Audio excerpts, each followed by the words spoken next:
it was hurtful to hear you talk about the reputations of two United States senators who built their reputations and career on the segregation of race in this country.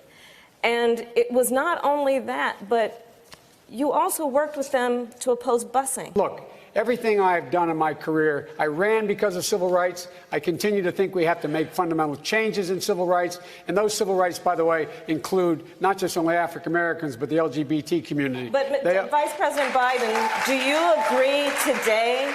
agree today that you were wrong to oppose busing in America then? No, do you agree? I did not oppose busing in America. What I opposed is busing ordered by the Department of Education.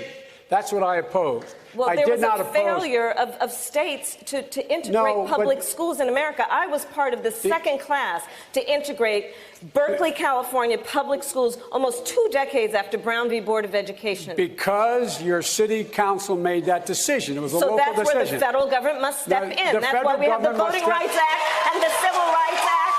That's why we need to pass the Equality Act. That's why we need to pass the ERA, because there are moments in history where states fail to preserve the civil rights of all people. Gabbard, you took issue with Senator Harris confronting Vice President Biden at the last debate. You called it a, quote, false accusation that Joe Biden is a racist. What's your response? I want to bring the conversation back to the broken criminal justice system that is disproportionately negatively impacting Black and brown people all across this country today. Now, Senator Harris says she's proud of her record as a prosecutor and that she'll be a prosecutor president, but I'm deeply concerned about this record. There are too many examples to cite, but she put over 1,500 people in jail for marijuana violations and then laughed about it when she was asked if she ever smoked marijuana. She blocked evidence. She blocked evidence that would have freed an innocent man from death row until the courts forced her to do so. She kept people in prison beyond their sentences to use them as cheap labor for the state of California.